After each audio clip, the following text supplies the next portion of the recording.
High students, এখন আমি class 9-এর WBSCর আন্ডারে যে ক্লাস 9 রয়েছে সেই ক্লাস 9-এর ওয়েস্ট বেঙ্গল যে এই চ্যাপ্টারটা আছে, চ্যাপ্টার নাম্বার 8, এই চ্যাপ্টারের administrative division of West Bengal এই যে পার্টটা আছে এটা বাংলা মানে করব এবং আমি অ্যানালাইসিস করে দেবো যাতে তোমাদের বুঝতে কোনো রকম অসুবিধা না হয়। আমি ক্লাস 8-এর ওয়েস্ট বেঙ্গল চ্যাপ্টারের লোকেশন অ্যাডমিনিস্ট্রেটিভ ডিভিশন এই চ্যাপ্টারটা করে নাইবারিং স্টেট অফ ওয়েস্ট বেঙ্গল এই চ্যাপ্টারটিরও বাংলা মিনিং করে অ্যানালাইসিস করে আমি ভিডিওস আপলোড করে দিয়েছি। ভিডিওগুলো আমার ক্লাস 9-এর যে প্লেলিস্ট আছে তাতে পেয়ে যাবে, অথবা এই ভিডিওর ডেসক্রিপশন বক্সে পেয়ে যাবে। তাহলে আমি শুরু করছি, তোমরা মনোযোগ দিয়ে পুরো ভিডিওটা দেখো। কোথাও যদি তোমাদের কোনো অসুবিধা হয় তাহলে অবশ্যই কমেন্ট বক্সে জানাবে, আর ভিডিওটা ভালো লাগলে অবশ্যই লাইক দেবে, কারণ খুব কষ্ট করে এবং খুব অনেকটাই জ্ঞান রেখে এইগুলো পড়াতে হয়। এগুলোর টোটো বাংলা মিনিং করা কিন্তু খুব একটা সহজ ব্যাপার নয়। আমি তোমাদের পুরোটাই বাংলা মিনিং করে বুঝিয়ে দেব, প্রত্যেকটা ওয়ার্ডের বাংলা মিনিং করে দেব। এইবার আমি তাহলে শুরু করছি, তোমরা তাহলে অ্যাটেন্টিভ হয়ে যাও। Administrative divisions of West Bengal, পশ্চিমবঙ্গের প্রশাসনিক বিভাগগুলি। আমি দেখো লিখে রেখেছি, অ্যাডমিনিস্ট্রেটিভ মানে হচ্ছে প্রশাসনিক, ডিভিশনস বিভাগগুলি of West Bengal. In West Bengal A group of district forms A division. West বেঙ্গলে এ গ্রুপ মানে একটা দল অফ ডিস্ট্রিক্ট, কয়েকটা জেলা মিলে, কয়েকটা জেলা একত্রিত হয়ে একটা ডিভিশন তৈরি হয়। তাহলে ডিভিশন হচ্ছে প্রশাসনিক বিভাগ তৈরি হয়। ডিভিশন মানে তোমরা বিভাগ, বা তোমরা জানো ক্লাসিফিকেশন মানেও বিভাগ, which is headed by a divisional commissioner. যেই ডিভিশনটা হেডেড বাই, সেখানে সেই ডিভিশনের যে একদম মাথায় বসে থাকেন, যার দ্বারা পরিচালিত হয়, তাকে বলা হয় divisional commissioner. 23 of West Bengal are grouped under 5 divisions. 23 districts, 23টা ডিস্ট্রিক্ট অফ ওয়েস্ট বেঙ্গল পশ্চিমবঙ্গের আর গ্রুপড আন্ডার, এগুলোকে গ্রুপ করা হয়েছে আন্ডার 5 ডিভিশনস। তাহলে পশ্চিমবাংলার যে 23টা ডিস্ট্রিক্ট আছে বর্তমানে, সেটাকে এখন 5টা ডিভিশনে ভাগ করা হয়েছে। নেমলি তাদের নাম হয় Malda division consisting of Malda division consisting of মানে হচ্ছে গঠিত, মালদা, উত্তর দিনাজপুর, দক্ষিণ দিনাজপুর, মুর্শিদাবাদ ডিস্ট্রিক্ট, এই কটা জেলা নিয়ে তৈরি হয়েছে মালদা ডিভিশন। এরপরে Bardhaman division consisting of Birbhum, Hooghly, Paschim Bardhaman and Purba Bardhaman district. তাহলে বর্ধমান ডিভিশন, বর্ধমান যে প্রশাসনিক বিভাগ, এটা কনসিস্টিং অফ মানে হচ্ছে গঠিত বীরভূম, হুগলি এই জেলাগুলো নিয়ে, পশ্চিম Bardhaman and Purba Bardhaman district, এগুলো নিয়ে বর্ধমান ডিভিশন তৈরি হয়েছে। এক্ষেত্রে একটা কথা বলে রাখি, তোমরা যদি গড় করে পড়ে যাও, মানে না বুঝে পড়ো, তাহলে কিন্তু তোমরা যে কতগুলো বেশ ইম্পর্টেন্ট ইংরেজি শব্দ রয়েছে সেই শব্দগুলোর মানে জানতে পারবে না, এবং ভবিষ্যতে তোমাদের কিন্তু এতে অসুবিধা হতে পারে। তাই আমরা যেমন ওয়াটার মানে জল আমরা যেমন বুঝি, এলিফ্যান্ট মানে হাতি আমরা বুঝি, তেমনি প্রত্যেকটা ওয়ার্ডের তোমার মাতৃভাষায় কি মিনিং হচ্ছে, অথবা নিয়ারেস্ট মিনিং ইংলিশ কি, সেটা তোমাদের জেনে রাখা অবশ্যই কর্তব্য। এই ভিডিওগুলো দেখে দেখে তোমরা পড়ো, যাতে তোমাদের ওয়ার্ডগুলো তোমাদের জানা হয়ে যায়, ওয়ার্ডগুলোর মিনিং, এবং তার সঙ্গে সঙ্গে বাংলা মানেও বুঝে, মাতৃভাষায় বুঝে, যাতে তোমরা আরো অনেক নতুন নতুন শব্দ শিখতে পারো। জলপাইগুড়ি ডিভিশন কম্প্রাইজিং আলিপুরদুয়ার গঠিত হয়েছে আলিপুরদুয়ার, কোচবিহার, দার্জিলিং, জলপাইগুড়ি অ্যান্ড কালিম্পং ডিস্ট্রিক্ট। তাহলে জলপাইগুড়ি যে ডিভিশন, সেই যে বিভাগ, প্রশাসনিক বিভাগ, সেটা কম্প্রাইজিং, সেটা মধ্যে অন্তর্ভুক্ত রয়েছে আলিপুরদুয়ার, কোচবিহার, দার্জিলিং, জলপাইগুড়ি অ্যান্ড কালিম্পং ডিস্ট্রিক্ট, এই ডিস্ট্রিক্টগুলো নিয়ে তৈরি। প্রেসিডেন্সি ডিভিশন এখন এখানে আমরা দেখতে হবে কিভাবে কি আছে। Presidency division consisting of Howrah, Kolkata, Nadia, north উত্তর 24 পরগনাস অ্যান্ড সাউথ দক্ষিণ। সাউথ মানে হচ্ছে নর্থ, তোমরা যেন বাংলায় উত্তর বলে, আর সাউথ মানে দক্ষিণ 24 পরগনাস ডিস্ট্রিক্ট। এই জেলাগুলো নিয়ে গঠিত কোনটা না প্রেসিডেন্সি বিভাগ। মালদা বিভাগ তোমরা পড়লে, বর্ধমান বিভাগ পড়লে, এবারে তোমাদের আসলো জলপাইগুড়ি বিভাগ তোমরা পড়লে, এবারে হচ্ছে প্রেসিডেন্সি ডিভিশন। এটা গঠিত হয়েছে কি কি নিয়ে? হাওড়া, কলকাতা, নদিয়া, নর্থ মানে উত্তর 24 পরগনা এবং সাউথ 24 পরগনা, দক্ষিণ 24 পরগনা জেলা নিয়ে গঠিত। অ্যান্ড মেদিনীপুর ডিভিশন, এই Medinipur ডিভিশনটা comprising of Bankura, Jhargram, Purulia, Purba Medinipur and Paschim Medinipur district. এই জেলাগুলো নিয়ে তৈরি হয়েছে মেদিনীপুর ডিভিশন। এরপরে হচ্ছে ওয়েস্ট বেঙ্গলের আরেকটা, এখানে দেখা যাচ্ছে the headquarter of the presidency division Kolkata. Headquarter presidency ডিভিশনের Kolkata is the state capital. সেটা হচ্ছে কলকাতাটা, এটা হচ্ছে স্টেট ক্যাপিটাল, এটা হচ্ছে আমাদের রাজ্যের ক্যাপিটাল, রাজ্যের একটা আমাদের রাজ্যের রাজধানী। তোমরা জানো ক্যাপিটাল মানে রাজধানী। Divisions are administered by divisional commissioners. ডিভিশনগুলোকে পরিচালিত হয় কার দ্বারা? ডিভিশনাল কমিশনারের দ্বারা। And the district are administered by, ডিস্ট্রিক্টগুলো পরিচালিত হয় ডিস্ট্রিক্ট ম্যাজিস্ট্রেটের দ্বারা, ডিএম এর দ্বারা। ডিস্ট্রিক্ট ম্যাজিস্ট্রেট তোমরা শুনে থাকো, তার মানে হচ্ছে ডিএম তোমরা শুনে থাকো, ডিএম মানে district magistrate. Kolkata is the capital state of, Kolkata is the capital of the state. Kolkata হচ্ছে আমাদের স্টেটের রাজধানী। কনস্টিটিউটস দ্য কলকাতা ডিস্ট্রিক্ট, এটা গঠন করে, কলকাতা হচ্ছে কলকাতা ডিস্ট্রিক্ট। কলকাতাকে নিয়ে যে যে তোমার ডিস্ট্রিক্টটা বলা হয়েছে সেটা হচ্ছে কলকাতা ডিস্ট্রিক্ট। কলকাতাকে নিয়ে কলকাতা ডিস্ট্রিক্ট বলে একটা আলাদা ডিস্ট্রিক্ট আছে। Other districts are further divided into administrative units.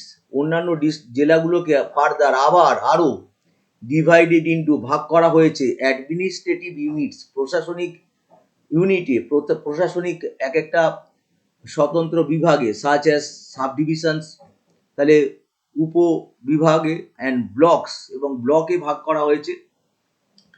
অ্যাডমিনিস্ট্রেটেড by SDO, এইগুলোকে অ্যাডমিনিস্ট্রেট মানে পরিচালিত হয় এসডিওর দ্বারা আর বিডিও ব্লক ডেভেলপমেন্ট অফিসারের দ্বারা, আর সাব ডিভিশন অফিসারের দ্বারা। এই সাব ডিভিশনগুলো পরিচালিত হয়, আর ব্লকগুলো হচ্ছে ব্লক ডেভেলপমেন্ট অফিসার রেসপেক্টিভলি, পরপর এখানে যেরকম দেওয়া আছে পরপর, সেরকম এখানে পরপর কোনটা কার দ্বারা পরিচালিত হয় এখানে লেখা আছে।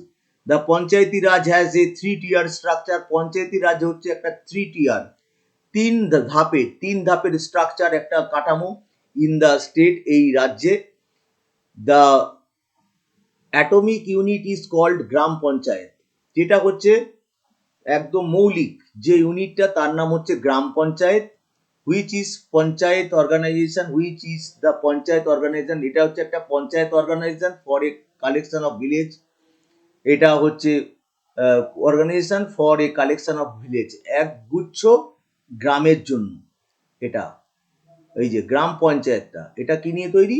Panchayat organisation for a collection of villages, একগুচ্ছ গ্রামের এখানে সমষ্টি, সেটা নিয়ে তৈরি হচ্ছে gram panchayat. The block level organisations are called panchayat samiti. Block নিয়ে যেগুলো তৈরি করা হয়, block level organisations are called panchayat samiti, যেগুলো করে বলা হয় পঞ্চায়েত সমিতি। তোমরা দেখবে মাঝে মাঝে ভোট হয়, গ্রাম পঞ্চায়েতের ভোট হয়, পঞ্চায়েত সমিতির ভোট হয়। And district level organisations are named Zila Parishad. District লেভেলে জেলা ভিত্তিক যে অর্গানাইজেশন সংস্থাগুলি, জেলা ভিত্তিক সংস্থাগুলোকে বলা হয়, নাম দেওয়া হয়েছে জেলা পরিষদ। এরপর হচ্ছে West Bengal administrative divisions. West বেঙ্গলের প্রশাসনিক বিভাগগুলি কি কি আছে? ডিভিশনস, 5টা ডিভিশন আছে, তোমরা জানলে, আমি আগেও পড়েছি, তোমরা দেখেছো। মালদা রয়েছে, প্রেসিডেন্সি বিভাগ রয়েছে, তারপরে হচ্ছে মেদিনীপুর ডিভিশন রয়েছে, যেগুলো আগে পড়ে দিয়েছিলাম। ডিস্ট্রিক্টস, তাহলে জেলাগুলি 23টা জেলা রয়েছে। সাব ডিভিশন যেগুলো উপবিভাগ রয়েছে 69টা, আর মিউনিসিপাল কর্পোরেশন 7টা। কলকাতার মতো মিউনিসিপাল কর্পোরেশন 7টা আছে কিন্তু। আর মিউনিসিপ্যালিটিস হচ্ছে 118টা, গ্রাম পঞ্চায়েত রয়েছে 3354টি, আর পঞ্চায়েত সমিতি আছে 341টি, জেলা পরিষদও রয়েছে 17টা, আর মহকুমা পরিষদ শিলিগুড়ি যেটা রয়েছে সেটা হচ্ছে একটা রয়েছে। তাহলে কি বুঝলে? এখান থেকে যেটা আমরা বুঝলাম সেটা হলো যে কলকাতার কটা বিভাগ রয়েছে, এখানে দেখো কলকাতা বলছি পশ্চিমবঙ্গের কটা বিভাগ রয়েছে এখানে বুঝতে পারছো যে প্রশাসনিক বিভাগ মালদা লেখা আছে, বর্ধমান, জলপাইগুড়ি, প্রেসিডেন্সি ডিভিশন আর মেদিনীপুর ডিভিশন। তারপরে এই এই যে ডিভিশনগুলো আছে তার কিছু উপ ডিভিশন আছে, ব্লক রয়েছে, পঞ্চায়েত সমিতি রয়েছে, তারপরে রয়েছে গ্রাম পঞ্চায়েত, এখানে লেখা দেখো গ্রাম পঞ্চায়েত রয়েছে, এরকম এগুলো কিন্তু রয়েছে। আর এখানে স্পষ্ট করে জানিয়ে দেওয়া হয়েছে একটা তালিকার মাধ্যমে যে কিভাবে বিভাগ করা হয়েছে, কি কি বিভাগ করা হয়েছে তালিকার মাধ্যমে এখানে দিয়ে দেওয়া কিন্তু হয়েছে।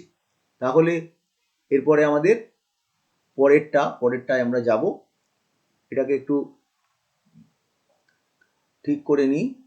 এবার ফিজিক্যাল এনভায়রনমেন্ট, পশ্চিমবঙ্গের ভূপ্রাকৃতিক পরিবেশ, ফিজিওগ্রাফি ভূপ্রকৃতি, ফিজিক্যাল এনভায়রনমেন্ট। এবার এখানে দেখতে পাচ্ছ ফিজিওগ্রাফি মানে হচ্ছে ভূপ্রকৃতি অ্যান্ড ড্রেনেজ এবং নদ নদী অফ ওয়েস্ট বেঙ্গল, পশ্চিম বাংলার নদ নদী। The land forms of West Bengal can be divided into the following physiographic units. পশ্চিমবঙ্গের ভূপ্রকৃতিকে ভাগ করা যায় নিচের যে ফিজিওগ্রাফিক ইউনিটস আছে, ভূপ্রাকৃতিক বিভাগে ইউনিটে ভাগ করা যায়। সেগুলো কি? নর্দার্ন মাউন্টেন্স, উত্তরের পর্বত শ্রেণী, নর্দার্ন মানে হচ্ছে নর্থ মানে উত্তর, নর্থ থেকে নর্দার্ন, উত্তরের পর্বত শ্রেণী, ওয়েস্টার্ন প্লেটা, পশ্চিমের মালভূমি, দ্য প্লেন্স সমতল ভূমি। এই তিনটি ভূপ্রাকৃতিক বিভাগে কিন্তু পশ্চিমবঙ্গের এই যে ভূপ্রকৃতি, এই ভূপ্রকৃতিকে ভাগ করা হয়েছে। আগে যেটা তোমরা দেখছিলে সেটা কিন্তু ভূপ্রাকৃতিক বিভাগ নয়, সেটা হচ্ছে তোমাদের এখানে হচ্ছে অ্যাডমিনিস্ট্রেটিভ বিভাগ কি আছে, প্রশাসনিক বিভাগ। এটা হচ্ছে ভূপ্রকৃতিকে কভাগে ভাগ করা হয়েছে। পশ্চিমবঙ্গের ভূপ্রকৃতি হচ্ছে অর্থাৎ কোথায় সমতল ভূমি রয়েছে, কোথায় পাহাড় রয়েছে, কোথায় মালভূমি রয়েছে, এই বিভাগ এই দিক থেকে বিচার করে 3 ভাগে ভাগ করা হয়েছে। অর্থাৎ ভূগোলে কিন্তু খুব একটা বিষয় থাকে না বোঝার, শুধু মানে যারা বোঝার একটুখানি যদি ইংরেজিতে যারা পড়ছে তারা বাংলা মানেটা বুঝতে পারলে কিন্তু বুঝতে পারবে। আর উপরেরটা তাও আমি তোমাদের বুঝিয়ে দিচ্ছি। উপরেরটা রয়েছে পশ্চিমবঙ্গের অ্যাডমিনিস্ট্রেটিভ প্রশাসনগত বা প্রশাসনিক বিভাগ, আর এটা হচ্ছে ভূপ্রকৃতি মানে ভূমিরূপ কিরকম। তাহলে নর্দার্ন মাউন্টেন্স, উত্তরের পর্বতশ্রেণী, ওয়েস্টার্ন প্লেটা, পশ্চিমের মালভূমি অ্যান্ড দ্য প্লেন্স সমতল ভূমি। The Northern mountains region include Darjeeling Himalayan region. উত্তরের মাউন্টেনিয়াস রিজিয়ন মানে অঞ্চল ইনক্লুডস, এর মধ্যে অন্তর্ভুক্ত রয়েছে দার্জিলিং হিমালয়া রিজিয়ন, দার্জিলিং হিমালয় অঞ্চল, রিজিয়ন মানে অঞ্চল। দ্য ওয়েস্টার্ন প্লেটা রিজিয়ন কম্প্রাইসেস, ওয়েস্টার্ন প্লেটা মালভূমি রিজিয়ন, এটা কম্প্রাইসেস গঠিত হয়েছে অফ আনডিউলেটিং হাইল্যান্ডস, তরঙ্গায়িত, আনডিউলেট মানে তরঙ্গায়িত মানে উঁচু নিচু, হাইল্যান্ড দিয়ে তৈরি উচ্চভূমি অ্যান্ড প্লেটাস অফ পুরুলিয়া, এবং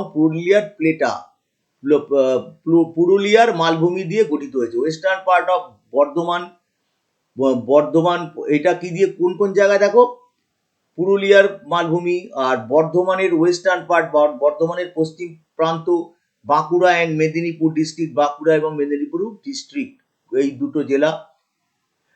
দ্য প্লেইন রিজিয়ন, এবার আসছি মালভূমি রিজিয়নটা কোন কোন জায়গা নিয়ে গঠিত বলে দিল। এবার প্লেইন রিজিয়ন মানে সমতল ভূমি, has several sub divisions like, several উপবিভাগ রয়েছে, sub division like Terai plain, মানে এগুলোকে এই যে প্লেন রিজিয়নটার অনেকগুলো উপবিভাগ রয়েছে, সেটা কি পুরোটাকে প্লেন বলা হচ্ছে, কিন্তু পুরোটা প্লেন বলা হলে কি হবে, ভাগ করা হয়েছে। দেখো কটা প্লেনস রয়েছে, কটা সমতল ভূমি রয়েছে, তরাই প্লেন, তারপরে হচ্ছে বিয়েটা নর্দার্ন প্লেন, উত্তরের সমভূমি, রাঢ় সমভূমি, গঙ্গা ডেল্টা, গঙ্গার বদ্বীপ, Sundarban part of Ganga deltaic plain, Sundarban হচ্ছে গঙ্গার যে বদ্বীপের একটা অংশ, স্যান্ডি কোস্টাল প্লেন্স, স্যান্ডি মানে হচ্ছে বালিময়, কোস্টাল মানে হচ্ছে সমুদ্রের উপকূলীয় সমতল ভূমি, portion of coastal Ganga plain. আর এখানে রয়েছে কোস্টাল গঙ্গা যেখানে সমুদ্রে মিশেছে, গঙ্গা নদী, সেখানে যে কোস্টাল যে প্লেন রয়েছে উপকূলীয় সমভূমি আছে, তার কিছুটা অংশ এখানে এর মধ্যে অন্তর্ভুক্ত। এবার physiographic division of West Bengal. West বেঙ্গলের ফিজিওগ্রাফিক ডিভিশন কি কি রয়েছে, ভূপ্রাকৃতিক বিভাগ কি কি রয়েছে। নর্দার্ন মাউন্টেন্স আগেও বলা হয়েছে, ওয়েস্টার্ন প্লেটা, আর 3 নম্বরটা হচ্ছে the plain of Darjeeling Himalayan region, the plains. এবার হচ্ছে নর্দার্ন মাউন্টেন্স, এখানে তারপরে হচ্ছে ওয়েস্টার্ন প্লেটা রয়েছে, আর কি রয়েছে, আর রয়েছে এই জায়গাটাকে একটুখানি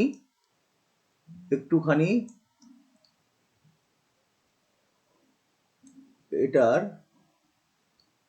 আমি এইবারে খানিকটা বোঝা যাবে, আগের বারে একটু প্রবলেম ছিল, এবার আমি ঠিক করে দিয়েছি। তাহলে এটা হচ্ছে ফিজিওগ্রাফিক ডিভিশন অফ ওয়েস্ট বেঙ্গলের ভূপ্রাকৃতিক বিভাগ। এখানে দেখো নর্দার্ন মাউন্টেন্স, উত্তরের পর্বত শ্রেণী।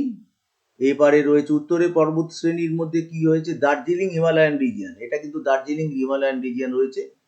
আর এখানে দেখো একটুখানি ঠিক করে দিতে হবে হালকা,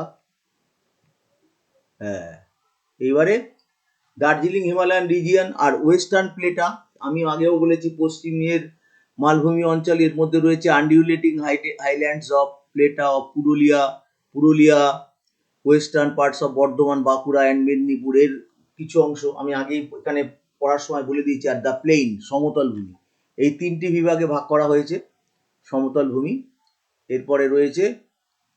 এরপরে যেটা রয়েছে সেটাকে আমি এবার হচ্ছে প্লেইনের মধ্যে কি কি রয়েছে, দেখো প্লেইনের ভাগগুলো এখানে দেওয়া হয়েছে। প্লেইনসের ভাগগুলো এখানে নিচে দেওয়া রয়েছে, বলে দিচ্ছি। তরাই সমতল ভূমি, তরাই প্লেইন। তারপরে রয়েছে নর্দার্ন প্লেইন। তরাই প্লেন মানে যে তরাই কোন জায়গাটা, যে হিমালয়ের একদম নিচে যে জায়গাটা থেকে হিমালয় পর্বত উঠেছে সেই জায়গাটাকে বলা হয় তরাই প্লেন। নর্দার্ন প্লেন উত্তরের সমভূমি। তরাই প্লেনের পর মানে তরাই সমভূমি পেরিয়ে আরো যদি নিচের দিকে আসা যায়, অর্থাৎ সমতল ভূমিতে আসা যায়, সেখানে নর্দার্ন প্লেন উত্তরের সমভূমি, রার সমভূমি। আর তারপর হচ্ছে গঙ্গার বদ্বীপ, রার অঞ্চল, গঙ্গা ডেল্টা অঞ্চল, সুন্দরবন অঞ্চল, স্যান্ডি কোস্টাল প্লেন, আর হচ্ছে বালিময় কোস্টাল। রার হচ্ছে এই আমাদের কলকাতার দিকটাকে রার অঞ্চল বলা হয়। আর গঙ্গা ডেল্টা হচ্ছে গঙ্গার বদ্বীপ অঞ্চল, ডেল্টা মানে বদ্বীপ, আর সুন্দরবন আর স্যান্ডি কোস্টাল প্লেন বালিময় উপকূলীয় সমতল ভূমি, যেটা পশ্চিমবঙ্গে দেখা যায়, কারণ পশ্চিমবঙ্গের অনেকটা জায়গায় হচ্ছে কিন্তু সমুদ্র রয়েছে, বঙ্গোপসাগর রয়েছে, তোমরা জানো। এবার ওয়েস্ট বেঙ্গল, এটা তো আমাদের চ্যাপ্টারের নাম, ডেসক্রিপশন, বর্ণনার পেজ নাম্বার 123, এখানে আমরা যাচ্ছি। দ্য নর্দার্ন মাউন্টেন্স, উত্তরের পর্বতশ্রেণী সম্পর্কে এবার আমরা ডিটেলস পড়বো। The northern parts of West Bengal, পশ্চিমবঙ্গের উত্তর অংশ। Particularly the parts of Darjeeling, particular মানে বিশেষ করে দার্জিলিং এর যে পার্টস অংশগুলি, Kalimpong, Jalpaiguri district are covered by the lofty Himalayas. এই জায়গাটা কভার্ড মানে হচ্ছে ঢেকে রয়েছে, এই জায়গাটা তৈরি হয়ে রয়েছে কিসের দ্বারা, লফটি মানে হচ্ছে সুউচ্চ, হিমালয় পর্বত দ্বারা এখানে হিমালয় পর্বত এখানে রয়েছে। Two high hills called Darjeeling, দুটো হচ্ছে উঁচু পর্বতশ্রেণী, সেটাকে বলা হয় দার্জিলিং অ্যান্ড কালিম্পং। আর দার্জিলিং এবং কালিম্পং আর ইম্পর্টেন্ট, এই দুটো জায়গা কিন্তু খুবই গুরুত্ব, দুটো হিল, দুটোই পর্বত, দার্জিলিং আর কালিম্পং। দার্জিলিং আর কালিম্পং কিন্তু আলাদা, এখানে লেখা আছে দেখো, the lofty range of Singalila পাহাড়ের যে লফটি সুউচ্চ রেঞ্জ পর্বতশ্রেণী, রাইজেস অ্যালং দ্য এটা উঠেছে অ্যালং দ্য নেপালের যে সীমানা সেই বর্ডার বরাবর, to the West of Darjeeling town, Darjeeling শহরের ওয়েস্ট পর্যন্ত, পশ্চিম প্রান্ত পর্যন্ত রয়েছে সিঙ্গালীলা রেঞ্জ। এই লফটি সুউচ্চ সিঙ্গালীলার কোথা থেকে রাইজেস করেছে, কোথা থেকে না নেপাল বর্ডার থেকে, আর দার্জিলিং শহরের পশ্চিম প্রান্ত পর্যন্ত। The ranges separate Sikkim for ranges separate Sikkim from Nepal and এই রেঞ্জগুলো, এই পর্বত শ্রেণীগুলো সেপারেট করে দিয়েছে মানে আলাদা করে দিয়েছে। কাকে? সেপারেট সিকিমকে আলাদা করেছে। কার থেকে আলাদা করেছে? সিকিম থেকে আলাদা। এই যেখানে দেখো যে সিঙ্গালিলার the range separate Sikkim for Nepal হবে না, একটা ফ্রম নেপাল হবে। সিকিমকে দ্য লফটি রেঞ্জেস, এখানে দি রেঞ্জেস সেপারেট সিকিমকে আলাদা করেছে, এখানে ফর্ম হবে। কোনখান থেকে? বইতে প্রিন্টিং মিস্টেক আছে। নেপাল থেকে অ্যান্ড এক্সটেন্ডস, এবং এটা বিস্তৃত হয়েছে, নেপালকে সিকিম থেকে আলাদা করে বিস্তৃত হয়েছে ফার্দার সাউথ, দক্ষিণ দিকে বিস্তৃত হয়েছে টু এন্টার ওয়েস্ট বেঙ্গলে প্রবেশ করার জন্য। তাহলে এই যে সিঙ্গালীলা এটা কি করেছে? এটা নেপাল থেকে তৈরি হয়ে গেছে দার্জিলিং টাউনের ওয়েস্ট পর্যন্ত। আর এই রেঞ্জটা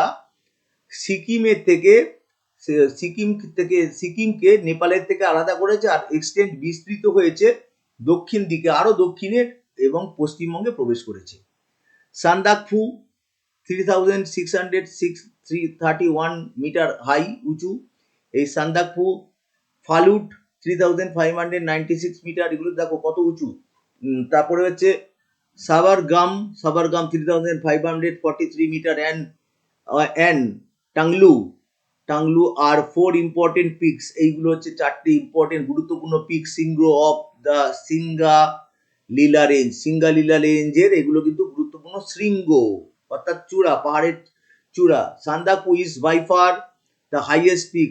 সান্দাকফু হচ্ছে বাইফার মানে কি অনেকটা আগে রয়েছে, বাইফার হাইয়েস্ট পিক, সর্বোচ্চ শৃঙ্গ ইন দিস রিজিয়ন, এই অঞ্চলে সান্দাকফু হচ্ছে সর্বোচ্চ শৃঙ্গ। And the highest UNRA mountain peak, এবং হাইয়েস্ট এবং সব থেকে উঁচু highest UNRA mountain peak, and the highest mountain peak. Sandaku is by far the highest peak in this region, and the highest mountain peak of West Bengal as well. এবং সান্দাকফু হচ্ছে সব থেকে উঁচু and the highest mountain peak of West Bengal. এটা ভুল printing হয়েছিল। এবং highest mountain peak West বেঙ্গলের highest mountain peak as well, মানে এটা পশ্চিমবঙ্গের সর্বোচ্চ শৃঙ্গ। অ্যাজ ওয়েল মানে অধিকন্তু। Singalila north and Dongkya DONGKYA, Dongkya south দক্ষিণে, সিঙ্গালীলা উত্তরে আছে, আর ডঙ্কা দক্ষিণে রয়েছে সাউথে। আর টু হাই ট্রাভার্স রেঞ্জেস, এইগুলো হচ্ছে high traverse ranges of great Himalayas that converge here, যেটা এখানে হচ্ছে কনভার্জ হচ্ছে, বইতে কভার্জ লেখা আছে, এখানে কনভার্জ হবে, এটা এই জায়গাটায় মিলিত হয়েছে। সিঙ্গালীলা অ্যান্ড ডঙ্কা এই দুটো হাইয়েস্ট ট্রাভার্স রেঞ্জেস, মানে একে অপরকে ছেদ করে গেছে এই রেঞ্জেস গুলো, এইগুলো অফ গ্রেট হিমালয়াস, এগুলো দ্যাট কনভার্জ হিয়ার, এই দুটো আলাদা আলাদা যে রেঞ্জ, ট্রাভার্স রেঞ্জ, এই দুটো কনভার্জ করেছে, একই বিন্দু কনভার্জ করা মানে একই বিন্দুতে মিলিত হওয়া। তাহলে এই দুটো যে ট্রাভার্স রেঞ্জ, এই দুটো যে রেঞ্জ দুটো দিক থেকে এসেছে, এই দুটো কিন্তু এরা কিন্তু কনভার্জ করেছে, মিলিত হয়েছে হিয়ার, এখানে মিলিত হয়েছে। তাহলে বুঝতে পেরেছো। পরেরটা যেটা রয়েছে দ্য সেঞ্চাল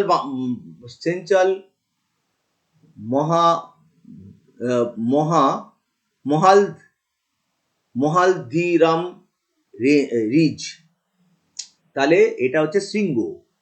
তাহলে সেঞ্চল ACNCHAL সেঞ্চল মহালধিরাম রিজ শৃঙ্গ ইজ লোকেটেড হেয়ার, এখানে অবস্থিত রয়েছে, is between the Balason river, এই যে রিজটা শৃঙ্গটা, এটা কিন্তু বালাসন নদীর যে উপত্যকা আর তিস্তা রিভার ভ্যালি, এই দুটোর মাঝখানে রয়েছে।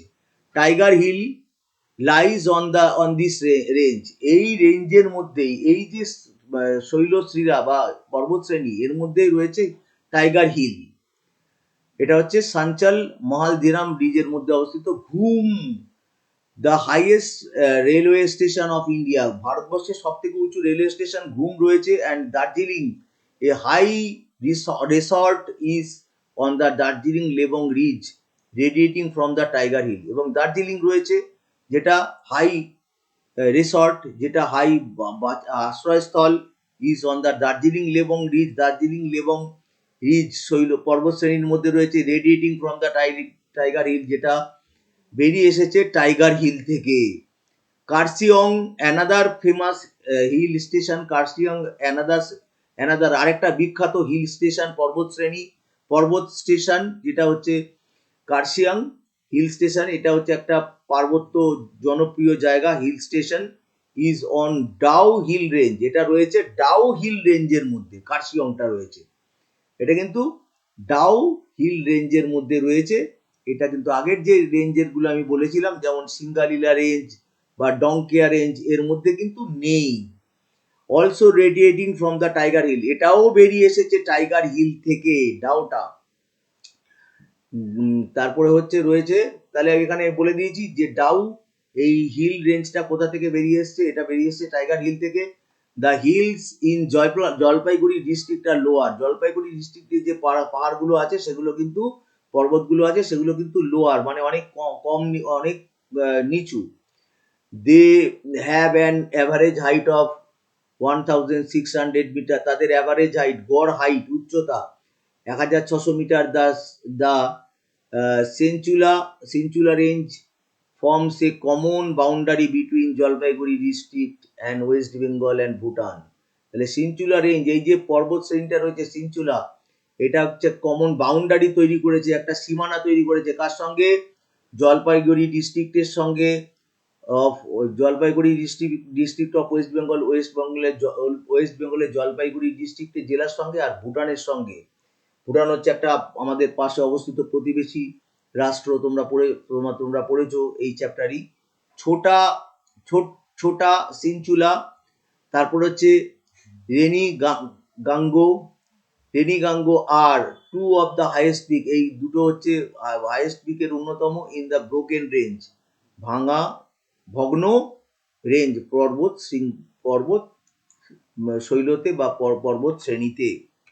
এরপরের যেটা রয়েছে ওয়েস্টার্ন প্লেটা হচ্ছে পশ্চিমের মালভূমি। The western part of West Bengal is occupied by plateau, western part, পশ্চিম প্রান্ত ওয়েস্ট বেঙ্গলের ইজ অকুপাইড, এটা হচ্ছে অকুপাইড বাই প্লেটা। এই জায়গাটা অকুপাইড মানে কি? এই জায়গাটা প্লেটা দিয়ে তৈরি, প্লেটা মানে মালভূমি দিয়ে তৈরি। পশ্চিমবঙ্গের পশ্চিম প্রান্তটা কি দিয়ে তৈরি? না মানে প্লেটা, মালভূমি দিয়ে তৈরি। এটা মালভূমি দখল করে আছে। অকুপাই মানে দখল করা, তোমরা জানো। With an average height of 300 metre, average height হচ্ছে কত? গড় উচ্চতা 300 metre. It presents a landscape of rolling uplands, এটা এমন একটা ল্যান্ডস্কেপ, ভূমিরূপ দেখায় যেটা হচ্ছে রোলিং আপল্যান্ডস, উঁচু ভূমি, হিলস অ্যান্ড হিলক্স, পাহাড় রয়েছে আর ছোট ছোট টিলা রয়েছে। হিলক মানে ছোট ছোট পাহাড়ের টিলা। This small hills are locally called dungri, এই ছোট ছোট পাহাড়গুলোকে আঞ্চলিকভাবে বলা হয় ডুংরি, মানে ওই অঞ্চলের লোকেরা ডুংরি বলে। The region between the Kansai and Subarnarekha in Purulia district is the most elevated portion of the plateau. তাহলে অঞ্চলটা কার মধ্যে? কাঁসাই নদী আর কি সুবর্ণরেখা নদীর মাঝখানের যে অঞ্চলটা, ইন পুরুলিয়া ডিস্ট্রিক্টে, জেলাতে, ইজ দ্য মোস্ট এলিভেটেড, এটা সব থেকে উঁচু পোর্শন অফ দ্য প্লেটার মালভূমির। ইট ইজ নোন, এটাকে পরিচিত, এটা কি হিসেবে পরিচিত? ইট ইজ নোন অ্যাজ বারাভূম, এটাকে পরিচিত হচ্ছে বারাভূম নামে পরিচিত। The Ayodhya hills stands on it, তাহলে অযোধ্যা পাহাড়টা এর উপরেই রয়েছে, অযোধ্যা পাহাড়টা। হ্যাঁ, তাহলে বুঝতে পারছো, ইট ইজ নোন অ্যাজ বারাভূম। আর অযোধ্যা পাহাড় আমরা যেটা পুরুলিয়া শুনেছি, এটা হচ্ছে stands on it with its highest peak. Ayodhya পাহাড়ের হাইয়েস্ট পিক কি না? গোরগাবুরু। গোরগাবুরু হচ্ছে অযোধ্যা পাহাড়ের হাইয়েস্ট পিক। এর উচ্চতা হচ্ছে 677 মিটার। আদার ইম্পর্টেন্ট হিলস, পাহাড়গুলো অন দ্য প্লেটা মালভূমি আর শুশুনিয়া, তারপর হচ্ছে বিহারীনাথ অ্যান্ড পাঞ্চেত হিল। এই তিনটে পর্বত কিন্তু মনে রাখতে হবে। The general slope of the plateau is to the east. এই প্লেটার জেনারেল স্লোপ, স্বাভাবিক যে মালভূমির ঢালটা, মানে উঁচু থেকে নিচু হওয়াটা, এটা উঁচু কোথা থেকে হয়েছে? এটা প্লেটার পশ্চিম থেকে পূর্ব দিকে কিন্তু এই মালভূমির ঢালটা রয়েছে। তাহলে আমি এই যে হিল রিজিয়নটা, পর্বত শ্রেণী বা পর্বত, এই জায়গাটা পড়িয়ে দিলাম, আর অ্যাডমিনিস্ট্রেটিভ ডিভিশনটাও পড়িয়েছি, আর পার্বত্য অঞ্চলটা পড়ালাম। এরপরে আমি প্লেনটা, সমভূমিটা পড়িয়ে দেবো, অ্যানালাইসিস করে দেবো। ভিডিওটা ভালো লাগলে অবশ্যই ভিডিওতে লাইক দিও। ভিডিওটা বন্ধুদের ভালো লাগার জন্য, বন্ধুদের মানে সাহায্য করার জন্য, বন্ধুদের মধ্যে তোমরা ভিডিওটা শেয়ার করে দিও, যাতে প্রত্যেকেই এই যে আমি বাংলা বলে দিচ্ছি, সবগুলো বুঝিয়ে দিচ্ছি, যেন প্রত্যেকেই এই সুবিধাটা পায়।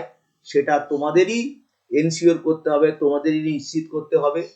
আর এই চ্যানেলটাকে সাবস্ক্রাইব করে নিও, কারণ এরকম অনেক সুন্দর সুন্দর ভিডিও, যেটা তোমাদের পড়াটা বুঝতে সাহায্য করবে, সেই রকম ভিডিও আসতে চলেছে। তাই চ্যানেলটাকে সাবস্ক্রাইব করে নিও।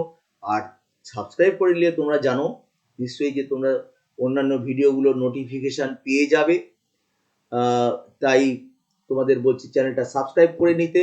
আর এই ভিডিওটা এতক্ষণ ধরে দেখার জন্য, এতক্ষণ ধরে তোমরা দেখেছো এবং ভিডিও থেকে অনেক কিছু বুঝতে পেরেছো, এর জন্য তোমাদেরকে জানাচ্ছি থ্যাংক ইউ। পরের ভিডিওতে আবার দেখা হবে। ততক্ষণের জন্য সবাইকে বলবো খুব ভালো থাকো এবং সুস্থ থাকো।